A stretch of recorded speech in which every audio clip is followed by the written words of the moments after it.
자, 등록면허세 부가과징수, 신고납부 나오죠. 이 내용 우리 취득세와 반드시 비교해서 내용을 봐야 됩니다. 우리 취득세가 원칙이 뭐였죠? 취득세가 원칙이 취득한 날부터 며칠 안에 신고납부, 60일 안에 신고납부. 근데 등록면허세는 고령이 없습니다. 그거 빼고 똑같아요. 요거 빼고는 나머지 원칙은 등록면허세는 원칙이 등기 등록하기 전까지 신고납부. 예외적으로 이미 등기 등록하였던 것이 중과 대상이 되거나 추징하는 대상이 되면 사유 발생일부터 30일 안에 신고납부. 취득세의 원칙, 취득세 예외, 취득세 특례, 방금 배웠잖아요. 근데 등록면허세는 요 놈이 없다는 것이. 요 놈이 없고 요 놈이 원칙. 원칙적으로 등록면허세는 등기 등록하기 전까지 신고납부한다. 하지만 예외적으로 중과상 아니었던 게 중과상 되거나 비과세 감면 받았던 것이 추징하는 대상 등이 되면 30일 안에 신고납부, 요 놈의 예외입니다. 그 문제를 어떻게 합니까? 등록면허세 문제 출제할 때 항상 이놈 끌고 와. 꼭 취득세처럼 등록면허세도 등기 등록 후 60일 안에 신고납부 하여야 한다는 등 이렇게 문제를 출제하니까 요거 취득세와 비교해서 그렇지 않다는 것, 그 하나만큼은 꼭 기억을 해야 됩니다. 고령으로 원칙, 등기 등록하고자 하는 자는 등기 등록하기 전까지 신고납부한다고 말하고 밑에 예외적으로 추가세액 신고납부, 중과 대상 아니었던 것이 등기 등록 후 중과세 대상 되거나 또는 비과세, 면제, 경감 받은 후에 부과대상 등이 되면 사유 발생일부터 30일 안에 신고납부한다는 거 이렇게 말하고 있습니다. 뒷장 넘겨보니까 가산세, 신고불성실, 납부불성실은 똑같습니다. 취득세와 동일하게 신고불성실, 과소, 신고 10% 등등등 납부불성실 하루 경고할 때마다 매일 1일 1만 분의 3 동일하고 부가세는 이미 앞에 비웠잖아요. 어떤 지방세 나오든 지방세 뒤에는 무조건 지방교육세 항상 붙는다고 취득세 뒤에야 농어촌 특별세도 붙고 하지만 나머지 등록면허세, 재산세 이런 데는 지방교육세 20% 붙습니다. 다만 감면을 받으면 감면받은 금액이 20%의 농어촌 특별세가 별도로 부과될 거고 비과세, 국가되겠다는 비과세를 이미 앞에 배웠고 형식적인 소유권 취득 등기 비과세 쭉 나오고 있지만 여기는 큰 의미는 없네. 1, 2, 3, 4번 어느 것이든 나올 확률 자체는 굉장히 희박한 내용이니까 참고적으로 내용을 보면 될 겁니다. 등록면허 비과세를 가지고 문제 나올 확률은 굉장히 희박하니까. 그 다음 재산세. 재산세는 이제 보유 과정의 세금, 지금까지는 취득과 등록 면허처럼 취득 관련 조세였지만 이제부터는 재산세, 보유 관련 세금 나오죠. 과세 대상 재산을 소유하고 있는 기간 중에 사용 수익성에 착안하여 과세하는 응익세적 성격의 조세, 실제로 응익이라고 해서 수익에 착안한다고 해서 실제로 발생된 수익 이런 걸 보는 거 아닙니다. 이 재산을 보유함으로 인하여 가지고 있는 동안에 수익이 발생할 수 있지 않겠는가? 수익 발생 가능성, 잠재적 수익성, 내재되어 있는 수익성을 본다는 거지 실제로 실현된 수익을 보는 게 아닙니다. 실현된 수익은 소득세 내는 거지. 그리고 보유과세로서 과세의 기준 1. 납세의무 성립 시기였고 또한 개인, 법인 구분 없이 같은 가액 재산에 대해서는 같은 세액을 부과하는 조세이며 뒤에 나오겠지만 상당히 중요한 의미가 있습니다. 같은 재산을 가지고 있다면 개인의 소유이든 법인의 소유이든 같은 세금이 나와야 됩니다. 그 말은 뭐죠? 개인, 법인 구분 없이 과세 표준 세율 동일하다는 이야기입니다. 그렇죠? 같은 세금이 나오려면 과세 표준에 곱하기 세율하여 산출세액이 나오기 때문에 반드시 개인의 소유든 법인의 소유든 관계없이 동일한 과세 표준, 동일한 세율 이런 것이 적용된다는 의미가 되죠. 다음의 특징을 했다. 시군구의 세금, 지방세로서 보통세이며 시군구의 세금입니다. 시군구, 순수한 기초지자체 세금입니다. 다만 서울특별시 안에 있는 재산세만큼은 서울특별시와 구가 공동과세하고 있다. 하지만 이 내용은 서울특별시 한에서만 사용하고 있는 내용이기 때문에 신경 안 써도 괜찮습니다. 그냥 시군구의 세금이다. 그렇게 생각하시면 되고 보유과세로 응익세이며 물세이며 등등등 물건별 개별과세, 현황부과의 원칙 앞에 비웠죠.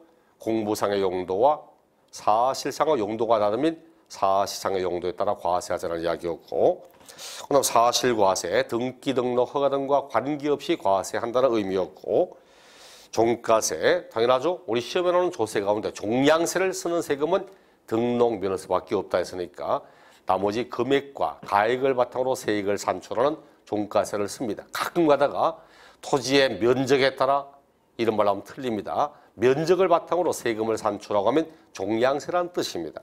반드시 금액과 가액을 바탕으로 세금을 산출할 거고, 그다음 비례세를 쓰되 이제부터 누진세도 씁니다. 누진세도 재산과 소득에 대해서는 누진세를 쓴다고 했습니다.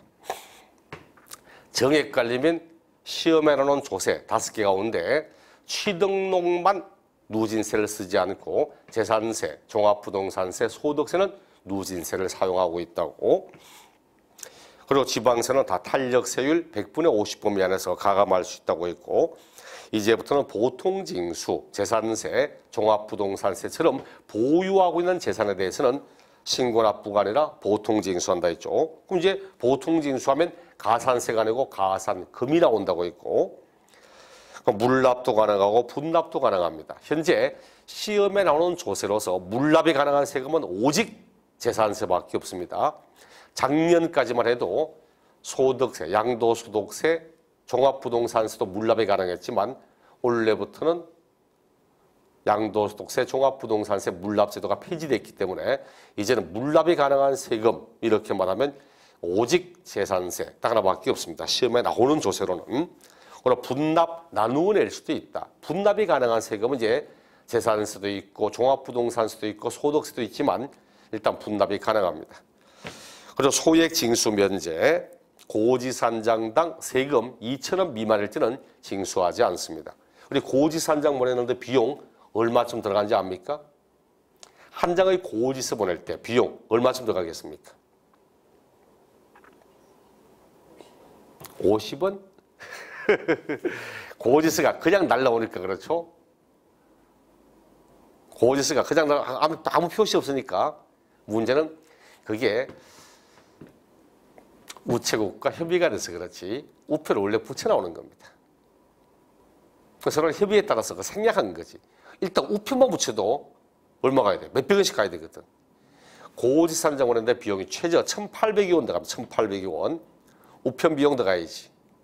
거기에다가 전산 기록 비용 들어가야지. 인건비 들어가거든. 인건비가. 이런 식으로 1,800원 들어갑니다. 그럼 1,000원 받으려고 고지서 보내면 오히려 손해보잖아.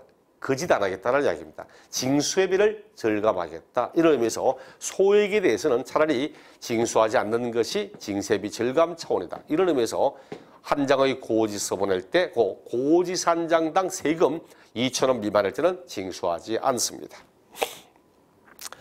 과세주체 시군구라고 있고 과세 대상목입니다. 자, 과세 대상. 재산세는 무엇을 대상으로 세금 부과하는가? 토지, 건축물, 주택, 선박과 항공기, 요 5가지를 대상으로 재산세를 부과하고 있습니다. 요 가운데 제일 특징적인 게 뭡니까? 요 가운데 제일 특징적인 것. 본인이 보실 때 제일 특징적이라고 느껴지는 것. 뭐죠? 네, 제일 특징적인 건 주택입니다. 주택. 왜? 토지 있잖아요. 토지도 있고 건축물도 있습니다. 토지도 있고 건축물도 있어. 그럼 예를 들어서 뭐 이렇게 딱 있다면 토지도 있고 건축물도 있습니다. 근데 주택은 따로 있잖아. 무슨 말입니까? 우리 학원에 있는 이런 부동산 같은 경우는 재산세 나올 때 건축물 재산세, 토지 재산세 이렇게 나온다는 뜻입니다. 근데 주택은 따로 말하고 있다는 것은 주택은 토지에도 포함시키지 않고 건축물도 포함시키지 않고 반드시 토지와 건축물을 통합하여서 주택에 대한 재산세 별도로 부과한다는 뜻입니다. 그러므로 주택은 반드시 뭐야 되는가? 반드시 토지 그리고 건축물 요놈을 통합하여서 과세합니다. 통합하여서 과세한다고. 반드시 그렇다는 얘기입니다. 반드시 예외 없다는 뜻입니다.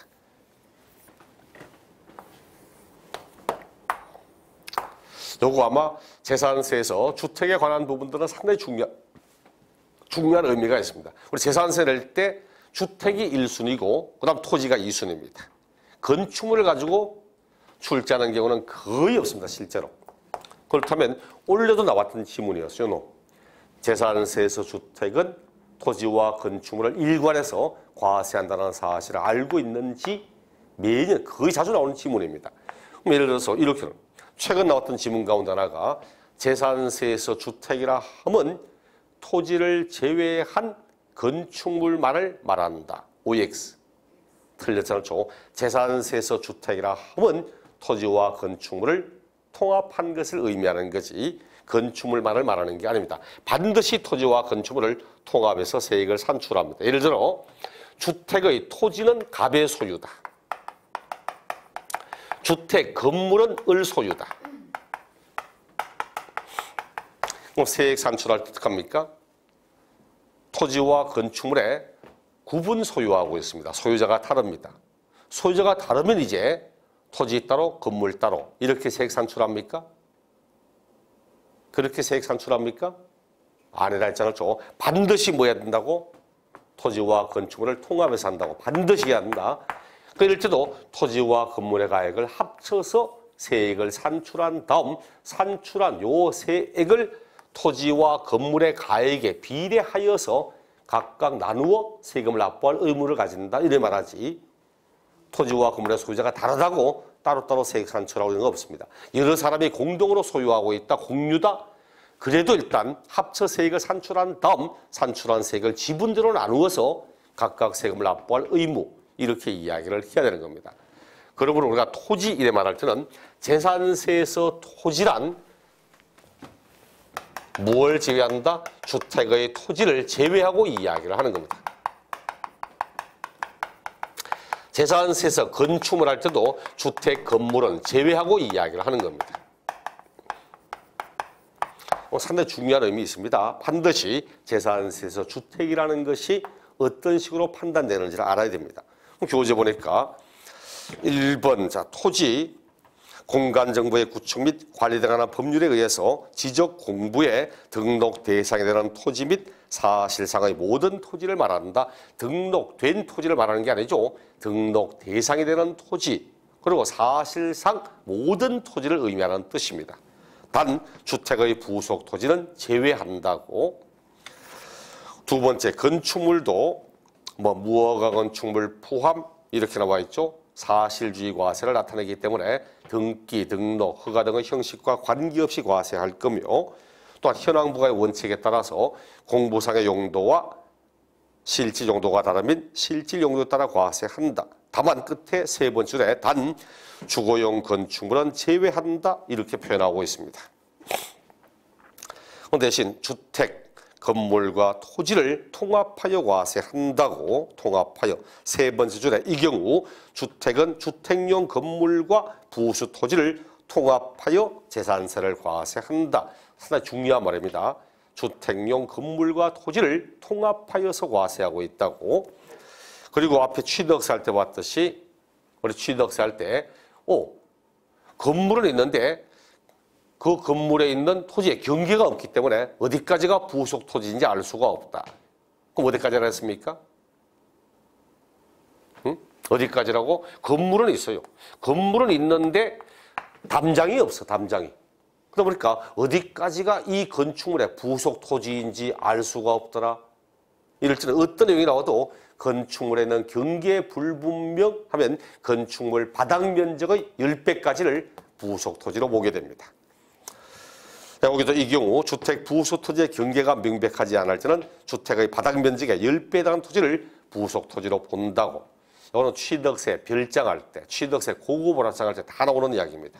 어떤 조세를 하든 건축물에 있는 토지의 경계가 분명하지 않아서 나오면 바닥 면적의 10배까지 부속 토지 이래 보시면 되고, 밑에 알아두기 겸용주택의 구분 이런 게 겸용주택의 구분.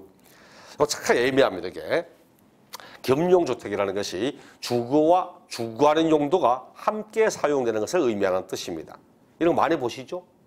어디 가면 이런 거 있습니까? 뭐 단독주택에 가면 1층에는 점포돼 있고 2층에는 주거용, 2층 양옥집 가면 이래가지고 여기는 뭐 점포로 만들어 놓고 여기는 주거용으로 쓰는 집 굉장히 많이 있잖아요. 그게 아니면 4층짜리 봐. 4층 건물인데 1층, 2층, 3층은 상가로 해서 세를 놓고 있고 마지막 꼭대기층은 주택으로 해서 본인이 주인이 살거나 하는 집이 굉장히 많잖아요. 이럴 때 요 겸용주택을 어떻게 할까 하는 겁니다. 요거 하면서 우리 칠판, 취득세 할 때 매매 등의 유상승계, 취득세, 주택은 6억 이하는 1%, 9억 이하는 2%, 9억을 넘으면 3%, 농지 3%, 농지 아닌 것 4%, 이렇게. 이게 취득세의 세율입니다. 그럼 나 이거 취득했어. 이거 취득했습니다. 이걸 취득했으면 주거용과 주거하는 게 함께 있잖아. 그럼 어느 세율을 적용해? 주택에 대한 세율을 적용할 건지 주택이 아닌 세율을 적용할 건지. 다음에 팔았을 때 봐. 팔았을 때 양도소득세 1세대, 1주택은 비과세거든. 한 개 주택을 가진 자가 팔면 비과세입니다. 그럼 이걸 가지고 있다가 팔았다? 과세할 건지 비과세할 건지 헷갈리잖아. 재산수도 주택과 주택 아닌 건 세율 다릅니다. 세율이 다르거든. 그럼 주택의 세율을 적용할 건지 주택이 아닌 세율을 적용할 건지 문제가 됩니다. 부동산 임대할 때 임대소득 나올 때 한 개 집을 가진 자가 주택을 임대하면 임대소득 비과세입니다. 그럼 이걸 비과세할 건지 과세할 건지 문제가 되잖아. 그 겸용주택이라는 것은 조세, 대부분의 조세에 대부분 다 쓰입니다. 종합부동산에서도 마찬가지고 부가가치도 마찬가지고 부가가치도 주택의 임대는 부가가치세 면세 대상이거든. 그럼 이걸 주택의 임대로 모아서 면세할 건지 주택 아닌 게 임대로 모아 과세할 건지 부가세 문제도 생기게 됩니다. 이런 것처럼 이런 부분들이 상당히 민감합니다. 시험에 나오는 겸용주택은 지금까지는 재산세, 소득세 딱 2개밖에 없습니다. 근데 하나 더 간다면 뭐 취득세까지 할 수도 있지만 취득세는 언제나 주거 부분만 주택입니다. 항상 주거용으로 사용하는 부분만 주택이다.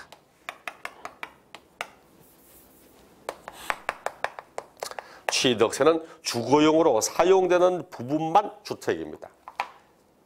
나중에 여러분이 업을 하실 때도 이런 게 좀 구분돼야 돼. 이거 모르겠죠? 중개업자가 할 말이 없어요. 여러분 중개업법 배우시면 나옵니다. 중개업자는 부동산을 취득하고자 하는 자에게 취득 관련 조세의 계략적인 상황을 설명하도록 되어 있습니다. 요즘 부동산 사러 오신 분들은 여러 가지 내용을 많이 알고 오는 편들 다 알아보고 많이 오거든. 옛날에는 부동산 사러 갈 때 세금이라든지 이런 걸 잘 확인 안 하고 그냥 오는데 지금 오시는 분들은 상당히 많은 정보를 가지고 옵니다. 그럼 우리가 또 와서 하는 말이 이거 취득하면서 나 이거 취득세 낼 때 작년에 보니까 뭐 주택 세율 새로 생겼던데 이거 주택 세율입니까? 주택 아닌 세율입니까? 묻는데 멍 때리고 있으면 안 되잖아요. 설명을 해야지.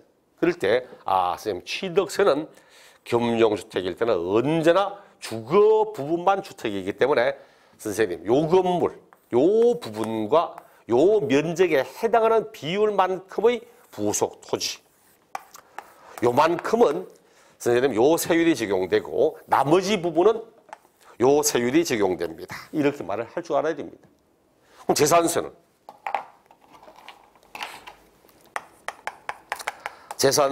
주거용이 만약 50% 이상이다. 주거용이 50% 이상이다. 100분의 50 이상. 이렇게 되면 이를 주택이라고 봅니다. 또 우리 교재도 겸용주택 1번 한 동의 건물 나오지만 한 동을 신경하셔도 괜찮습니다. 2번 한 구 이거 보셔야 됩니다.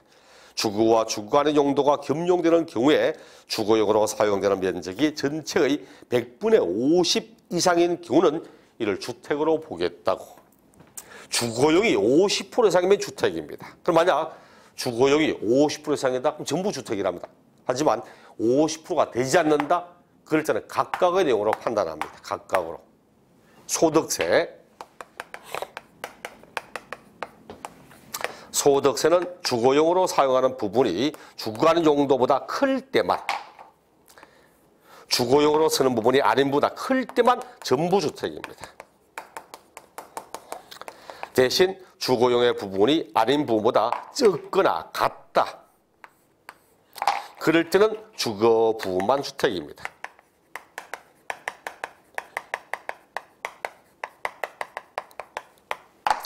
나중에 여러분이 중기업 하실 때 아파트만 만약 하고 있다? 그럼 큰 문제가 안 됩니다. 근데 바로 옆에도 단독주택 있잖아요. 단독주택을 거래하는데 이런 게 수탁이 많습니다. 실제로 수탁이 많이 있어. 1층에는 슈퍼 같은 거 깔아놓고 2층에는 주거용으로 쓰는 집 굉장히 많이 있거든. 이런 집도 상당히 많이 있습니다. 그 팔았을 때 본인이 선생님 이거는 어떻고 저떻고 이런 말들 하려면 적어도 이 정도는 알아야 된다는 이야기입니다. 특히 시험에서 재산세라든지 소득세라든지 상당히 자주 언급되는 부분이기 때문에 이걸 반드시 꼭 알아야 됩니다.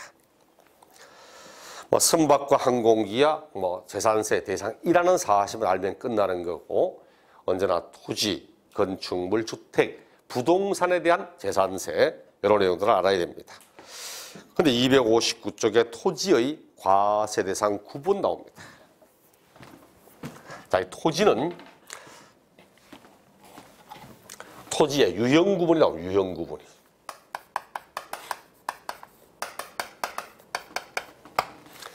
토지에 대해서는 유형을 나누어서 사용을 하고 있습니다.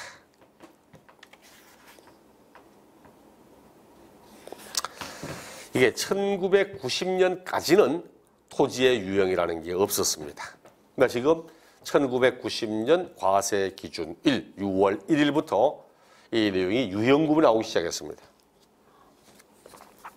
옛날에야 내가 농지를 가지고 있던 골프장을 가지고 있던 상관없이 토지의 가액이 얼마냐에 따라서 그냥 곱하기 세율 이렇게 했는데, 가만히 우리 사회에 꼭 필요한 용도로 쓰고 있는 농지와 사치성 용도로 쓰고 있는 골프장을 그냥 똑같은 내용으로 판단해서 세금을 받겠다. 이거 문제 있다는 이야기입니다. 그래서 토지의 유형을 나누어서 세 가지 유형대로 구분하여서 과세를 하고 있습니다. 그 유형 구분이 무엇이냐니까 크게 세 가지. 종합합산 대상 토지, 종합합산의 과세 대상 토지, 그리고 별도 합산 과세 대상 토지, 분리 과세 대상의 토지. 이렇게 세 가지로 구분하고 있습니다. 저기 보니까 원래 지방세는 물세로서 개별과세합니다. 아무리 많은 물건을 취득하고 아무리 많은 물건을 등기 등록하고 보유해도 하나하나 물건별로 따로따로 개별과세하도록 되어 있습니다. 하지만 토지에 대한 재산세, 토지에 대한 재산세만큼은 합산과세합니다. 여기 보니까 종합토지는 종합토지끼리 합산하여 과세합니다. 종합은 종합끼리 합산, 별도는 별도끼리 합산합니다. 근데 분리는 합산한다는 말이 없습니다. 분리는 합산하지 않습니다. 즉 분리 토지는 아무리 많은 토지를 가지고 있어도 한 필지마다 따로따로 각각 과세하고 있다는 뜻입니다. 자, 그럼 합산해서 뭐 하려고 합니까? 합산해서 뭐 하려고 하는 거죠, 이거? 종합토지와 별도 토지는 합산해서 뭐 하려고? 세금 받으려고. 합산 안 해도 세금은 받습니다. 그렇죠? 합산해서 뭐 하려고 하니까 합산하면 금액이 커지죠? 금액이 커지는데 세율이 가만히 있다면 합산할 필요가 없잖아. 그럼 금액이 커지면 그만큼 세율도 따라서 높아지겠다는 뜻입니다. 이는 누진세를 쓰겠다는 이야기지. 대신 분리 토지는 합산하지 않는다. 그 말은 합산 하나 하지 않으나 똑같은 의미가 되잖아요. 얘는 비례세를 쓰겠다는 이야기입니다. 여기에 있죠. 뒤에 가면 요놈들이 종합부동산세 대상이 됩니다. 종합부동산세의 대상이 됩니다. 얘는 종합부동산세와 아무 관계가 없습니다. 그래서 재산세의 토지 유형이 구분되지 않으면 종합부동산세 문제도 풀 수 없다는 뜻이 됩니다. 작년 같은 경우도 다음 종합부동산세 대상에 해당되는 걸 찾아라 나오는데 전부 토지의 유형 구분과 관련된 지문을 2개씩 집어넣고 합니다. 저작년도 그랬고. 그러니까 이렇게 토지의 유형 구분은 과거에는 10번 치면 10번 다 나왔습니다. 근데 지금은 그 정도까지는 아니라도 10번 치면 최저 한 8번, 9번, 8, 9번 확률상 8, 90% 굉장히 높은 확률입니다. 만약 1기부터 보는데 오늘 비올 확률 80%다. 우산 가져갑니까? 안 가져갑니까? 가져가잖아요. 비올 확률 80%면 거의 뭐 비 온다는 의미거든. 그런 것처럼 토지의 유형 구분도 비올 확률 8, 90%입니다. 이거는 뭐 장화 신고 우산 들고 가야 된다는 뜻이 되거든. 그럼 어떤 토지가 종합이고 별도고 분리냐? 이렇게 합니다. 모든 토지가 있다.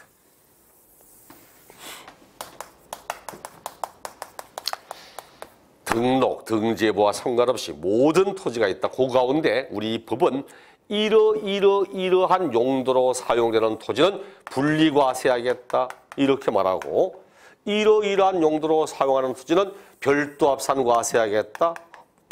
종합은 뭐냐니까. 종합은 분리와 별도를 제외한 나머지 토지는 종합합산 토지다. 이렇게 표현하고 있습니다. 뭐 이렇게 말해도 무엇이 분리며 무엇이 별도며 무엇이 종합인지 의미 자체가 사실 확실하지 않습니다.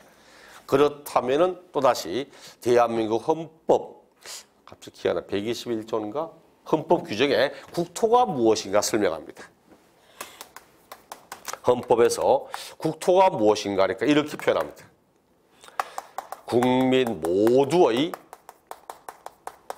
생산과 생활의 기반이 되는 국토.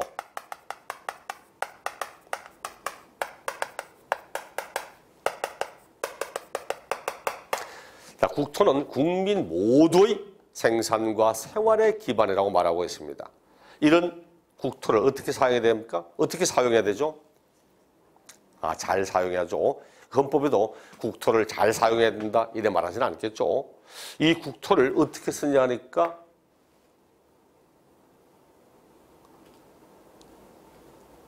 공공복리의 정진에 적합하게 자연환경의 보존도 생각하면서 효율성 있게 이렇게 사용을 하자고 말합니다. 그래서 이런 것들을 위해서 뭐 하자냐 하니까 국민들에게 규제도 가할 수 있고 의무도 부과시킬 수 있다고 이런 식의 내용들이 쭉 뒤에 연결되어서 나오게 됩니다.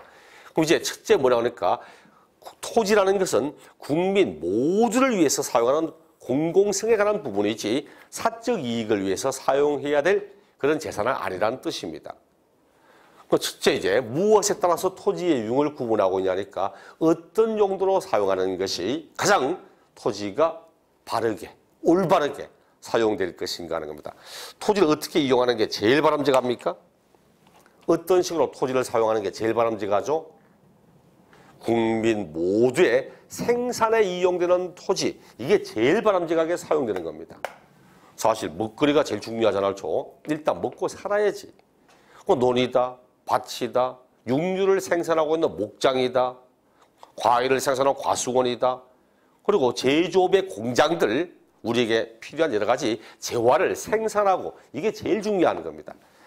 그래서 여러분 앞으로 토지의 유형을 할 때는 무엇을 근거로 나왔는지를 이해를 해야 됩니다. 첫째, 생산 관련 토지가 나와. 생산 관련 토지. 생산하진 않아도 공익적인 용도로서는 공익 목적의 토지.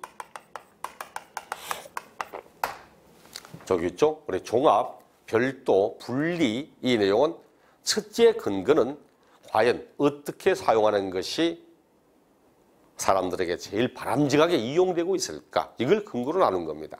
그럼 생산 관련 토지 그리고 공익적인 용도로 쓰는 토지 이게 제일 올바르게 사용되고 있다. 여기에 들어가는 게 바로 농지, 목장, 공익 목적의 임야, 그리고 공장, 주택 공급용, 산업 공급용 이런 토지. 그려보세요. 우리 사회에 필요한 먹거리를 제공하고 있다. 아니면 임야라도 상수원 보호구역 안에, 문화재 보호구역 안에 임야, 자연 환경 안에 있는 보존산지 안에 임야라든지, 그런 공공의 용도, 공익적인 목적으로 쓰는 도시공원 안에 있는 임야라든지, 그다음에 공장, 주택 공급용 토지, 산업 공급용의 토지, 이런 것들은 우리 사회에 여러 가지 먹거리나 재활을 생산하기 위해서 반드시 꼭 필요한 토지입니다. 이것은 다른 토지와 합치지 않고서 가장 낮은 세율을 적용시키기 위해서 따로 별도로 분리시켜서 과세를 하게 됩니다.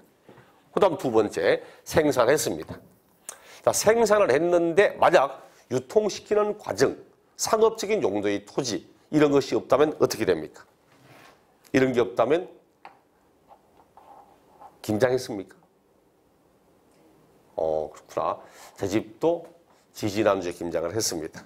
근데 참 옛날하고 많이 틀린 것 같아. 옛날에는 김장한다 이러면 진짜 막 집에도 막 100포기씩 이랬어요. 100포기, 150포기 이렇게 했는데 요즘은 김장한다 해봐야 막 20포기?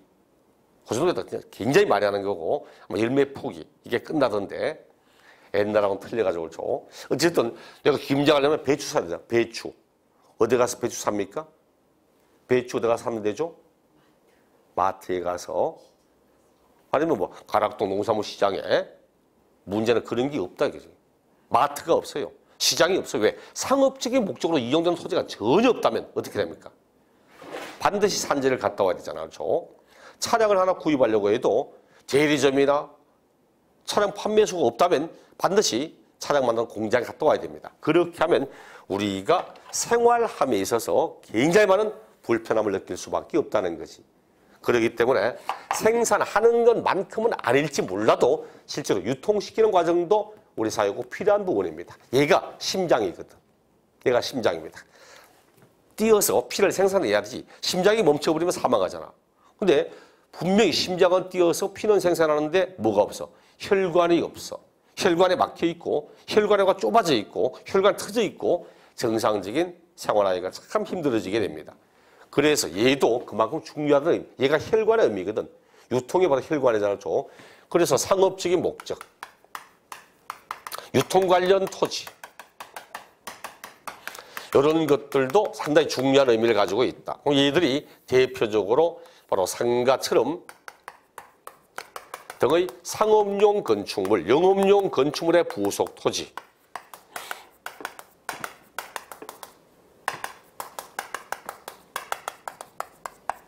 이런 것들이 나오게 됩니다. 그럼 어떤 용도로 쓰는 게 제일 바람직하지 않습니까? 제일 바람직하지 않은 것. 아니지. 사치성 용도로 쓰는 거. 사치성 재산의 토지. 이게 제일 바람직하지 않잖아. 소수 사람들의 사치 향락을 위해서 사용되고 있잖아. 그렇다고 우리 앞에 취득세 할 때 사치성 재산 뭐뭐 있었습니까? 취득세 사치성 재산 별장, 골프장, 고급 오락장, 고급 선박, 고급 주택. 자, 그럼 이게 고급 선박하고 원래 토지는 아무 관계 없잖아요. 그럼 고급 선박은 빼고. 그럼 재산세에서 토지라 하면 주택의 토지를 빼고 합니다. 그럼 별장 빼고, 고급 주택 빼고, 남는 게 딱 두 개밖에 없잖아. 골프장, 고급 오락장, 토지. 그 두 가지가 여기에 해당되는 부분입니다. 골프장과 고급 오락장.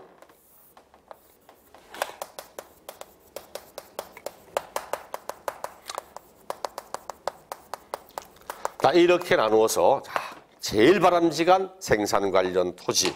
이런 우리 사회에 진짜 올바르게 반드시 꼭 필요한 토지이기 때문에 낮은 과세하겠다. 그리고 극단적으로 끝에 사치수 용도로 쓰기 때문에 얘는 높은 세금을 받기 위해서 다른 토지와 합치지 않고 따로 분리시켜 과세합니다. 요 두 가지를 합쳐서 분리과세라고 말합니다. 이게 분리 대상 토지입니다. 왜 분리시킵니까? 분리시키는 이유는 얘는 저율의 세금을 받으려고, 낮은 과세하려고 저율의 세율을 적용해서 낮은 과세하기 위해서 분리과세하고 있고, 얘는 고율의 세율을 적용해서 높은 과세하려고 분리하여 과세하고 있습니다.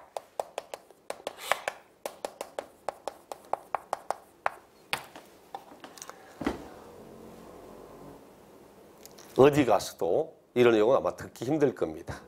요거 내용이 나오는데 저도 왜 이렇게 분리와 별도와 종합을 왜 이렇게 나눴을까? 무엇을 근거로 나눴을까? 뭐 때문에 이렇게 할까? 혼자 고민하고 판단한 다음 이제 이 내용은 제가 만든 겁니다. 아, 이것을 근거로 만들었을 것이다. 그럼 어느 누구도 말해주지 않지만 뭐 이렇게 설명하는 사람 저밖에 없습니다. 실제로. 여기 이제 분리 대상입니다. 그럼 문제가 어떻게 나와요? 분리 대상 토지. 몇 년 전에 분리 토지를 분리하는 이유는 고율의 세율을 적용하기 위함이다. OX. 틀렸죠? 분리 대상 토지를 분리하는 이유는 고율의 세율을 적용하기 위함이다. 이래 말하면 쟤는 없잖아. 분리 토지를 분리하는 이유는 저율의 세율을 적용하려고 분리하는 것과 고율의 세율을 적용하려고 분리하는 것 두 가지가 있습니다. 그 얘가 바로 별도 합산 토지입니다. 얘가 별도 토지입니다. 그럼 종합은 어디냐고? 분리와 별도를 뺀 나머지는 종합이거든. 그럼 종합은 여기에 있습니다. 그림상 여기에 들어가야 돼. 여기에 있는 게 바로 종합 토지입니다. 종합 토지는 어떤 용도로 사용되는 토지입니까? 어떤 용도로 이용되는 토지죠?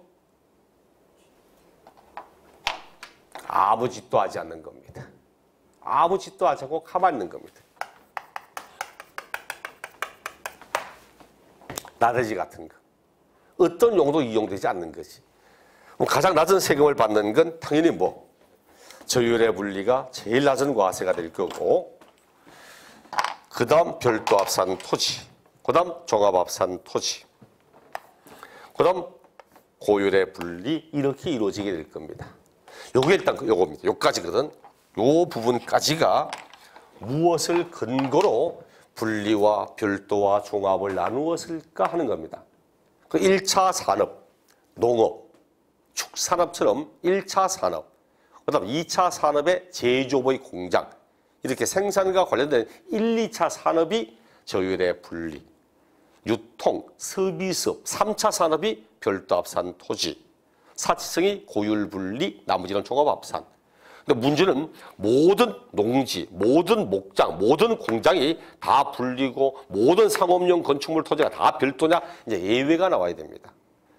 예외는 뭘 근거로 이제 예외가 나오기 시작하냐니까, 예외는 그 다음부터 무엇이 나오니까 효율성을 따집니다. 효율성. 우리 헌법에도 효율적이며 딱 시작합니다. 효율성을 따져봐야 돼. 과연 이렇게 이용하는 것이 올바를 것인가, 가장 좋을 것인가 생각을 해봐야 됩니다. 갑은 밭 두 마지기 있습니다. 밭을 가지고 있는데 밭 두 마지기 가지고, 두 마지기 하면 되나? 한 마지기 몇 평입니까? 네? 아, 통상적으로 한 마지기, 옛날에 한 마지기 이러면 보통 한 200평 정도. 네, 그 정도 한 마지기, 한 마지기. 근데 문제는 우리가 민법 시간 배울 때 여러 가지 막 착오가 나죠. 착오. 그렇죠? 착오에 관한 내용을 배울 때 합니다. 그럼 전라도 사람과 강원도 사람이 서로 만나서 한 마지기를 사고 팔기로 했습니다. 한 마지기 얼마? 뭐 한 마지기 1억 좋아. 그럼 내가 네 마지기 살게 4억. 딱 가보니까 전라도 사람이 강원도 가보니까 분명히 네 마지기 샀는데 800평이 아니고 600평밖에 없는 거야. 이런 사기꾼이 왜? 강원도 쪽은 농지 면적이 산이 많다 보니까 거리 단위가 좁아요, 사실은. 강원도 쪽 가면 150평을 한 마지기로 보는 경우도 굉장히 많이 있습니다. 대신 전라도 쪽 가면 평야가 많다 보니까 200평이 아니고 240, 50평이 또 한 마지기 치는 경우도 꽤 있습니다. 그럼 서로 간의 내용이 틀리잖아. 5만 달러 거래할게 홍콩 달러인지 캐나다 달러인지 미국 달러인지 알 수가 없듯이 이런 것처럼 있습니다. 어쨌든 얘도 밭 두 마지기 있는데 여기에 한 마지기에는 마늘 심고 한 마지기 양파 심고 농사 짓고 있습니다. 이 사람 토지를 올바르게 효율적으로 바르게 사용하고 있습니까?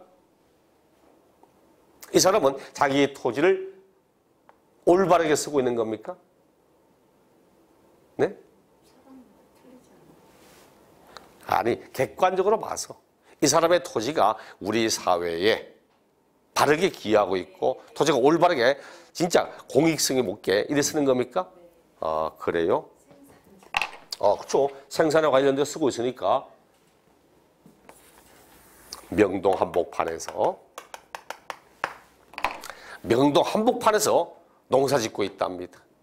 어른 돼지 키운답니다. 어른 돼지 키운답니다. 아이고, 우리 사회에 필요한 육류를 제공하고 있으니까 당신도 이 토지를 아주 제대로 쓰고 있구나. 강남역 바로 옆에서 돼지 키우고 있답니다. 토지를 진짜 효율적으로 바람직하게 쓰고 있는 겁니까? 아니잖아요. 강남이나 명동이나 이는 서울시의 도시지역 안에 상업지역입니다.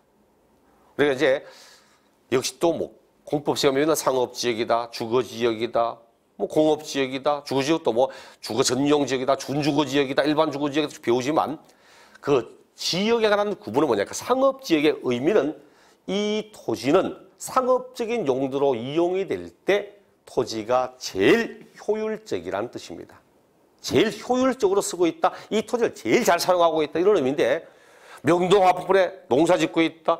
강남역 옆에서 돼지 키우고 있다. 효율적이 않다는 이야기지. 그럼 우리 법은 이럴 경우 이 토지를 분리토지로 인정하지 않습니다. 분리토지 인정 안 해. 야, 당신 농지라면 이 사람은 적어도 촌에 있든지 아니면 도시지역 밖에 있든지 도시지역 밖은 아직까지 어떤 용도로 쓴다는 지역 지정이 없기 때문에 도시지역 안에 있으려면 개발제한구역이나 이 안에 있든지 이걸 인정할 수 없어. 자, 칠판. 자, 이걸 분리토지 인정하지 않습니다. 그럼 분리토지로 인정하지 않으면 일단 분리가 아니야. 그럼 저 토지가 상업용 건축물 부속 토지입니까? 아니잖아요. 일단 그렇다면 별도 합산도 아닙니다. 그렇다고 저 토지가 지금 골프장, 고급 오락장 토지도 아니잖아. 그럼 지금 갈더라고는 종합밖에 없어.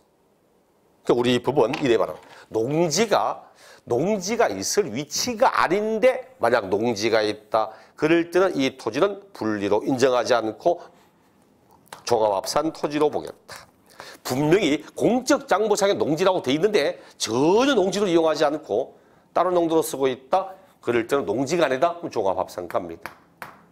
목장인데 목장에 있을 위치가 아니다. 그럼 종합합산 갑니다. 그럼 강원도 횡성에서 소 키우고 있다.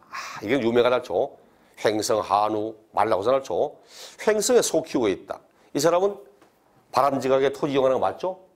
농지가 목장이 있을 위치에서 목장하고 있으니까 문제는 목장은 10만 평인데 소는 한 마리밖에 없어. 소 한 마리밖에 없습니다. 그럼 과연 소 한 마리를 키우려고 10만 평 가지는 게 또 효율적은 아니잖아요. 그러니까 우리 법은 가축마다 허용되는 면적이 있습니다. 왜? 소 한 마리를 키우기 위한 면적과 닭 한 마리를 키우기 위한 면적이 같을 수는 없거든. 가축마다 허용되는 면적 기준이 있습니다. 거기다가 곱하기 머리수, 곱해서 나오는 면적. 당신이 소 한 마리 키우려면 요 면적만 있으면 충분하다. 요 면적은 소 한 마리 키우기 위해서 반드시 필요한 땅입니다. 요거는 분리토지야. 나머지는 쓸데없이 가지고 있는 나대지로 모아 종합합산 토지 이렇게 말합니다. 그 목장 용지로 법이 정하는 일정한 면적을 초과하고 있다면 초과되는 부분은 나대지로 종합토지다 봅니다. 공장한답니다. 공장. 갑의 공장. 갑이 뭐 하십니까? 모르니까 공장한답니다. 혹시 견학을 한번 가봐도 되냐고? 와보랍니다. 이야, 진짜 넓어. 혹시 포항제철 들어가 보셨습니까? 포항제철 언제 가보셨어요? 7, 8년 전에. 오늘 언제 갔더라? 우리 언제 갔지?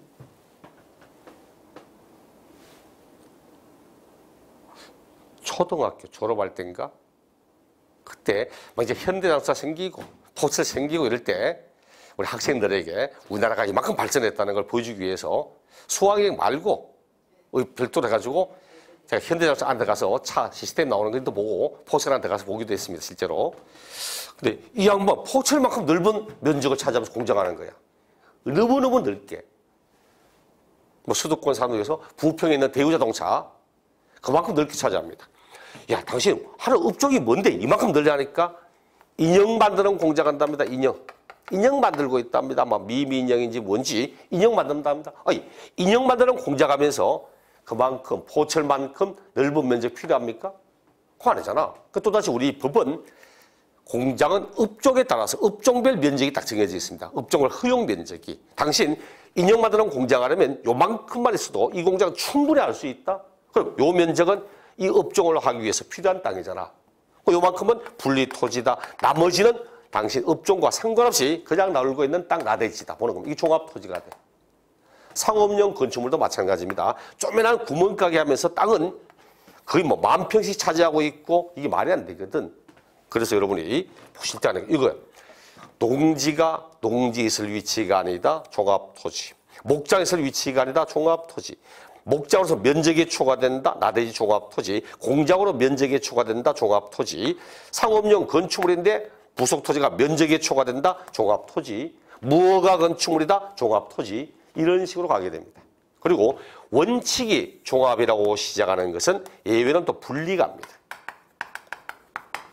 그 앞으로 배울 때 쭉 보시다가 면적까지는 딱 3개밖에 없습니다. 목장, 공장, 상업용 건축물 요 3가지는 면적을 따집니다. 법이 허용하는 면적까지는 분리, 초과되는 부분은 종합. 앞으로 저율 분리를 하고 별도 합산을 하고 하다가 법에서 허용하는 일정한 기준 면적을 초과하는 토지. 이렇게 나오면 이 초과 부분은 나대지란 의미이기 때문에 이것이 종합토지가 됩니다. 이렇게만 알아도 머릿속에 토지의 유형구분 무엇을 근거로 나누었을까? 우리 사회에 꼭 필요한 먹거리, 재화를 생산하는 농지, 목장, 공장 이런 것은 가장 낮은 세율하는 분리, 생산되는 것을 유통시키는 상업적인 목적의 토지는 별도 합산, 사치성은 고율의 분리, 이를 뺀 나머지는 종합합산. 근데 과연 그 위치에 있는 게 맞을까? 그만큼 차지하고 있는 게 맞을까? 아닐 건데 농지가 도심지 한복판에 농지가 맞지 않잖아. 도심지 한복판에 목장하는 거 맞지 않잖아. 그 위치가 아닌데 거기 있다면 이게 좀 문제가 있지 않을까? 그럼 예외로 가야지. 과연 그만큼 면적 차지 소 한 마리 키우는데 딱 10,000평 필요할까? 아니겠지? 그럼 한 마리 키울 만큼만 인정하지. 초과되는 건 나대지잖아. 종합합산. 이런 식으로 자꾸만 이해를 하고 봐야 돼. 이해를 하고. 암기해서 지속할 수 있는 시간과 이해를 하여 지속하는 시간은 굉장히 틀립니다. 암기해서 시험 치는 건 시험 끝나면 잊어버리지만 이해를 하고 내용 보면은 평생의 머리가 나와요. 그래서 이런 문제 이해하시고 내용 봐야 됩니다. 물론 다음에 우리 세부적으로 1, 2월 할 때는 하나하나 농지, 목장, 하나하나 세부적으로 분리와 별도와 종합을 다 이야기할 겁니다. 근데 지금은 머릿속에는 무엇이 분리다, 무엇이 별도며 어떻게 하면 종합한다 이런 걸 생각하시면 될 겁니다. 지금 뭐 세부적인 내용들은 지금은 보지 않을 거고 잠시 후에 우리 263쪽 재산세 과세 표준 세율 그 내용부터 보겠습니다.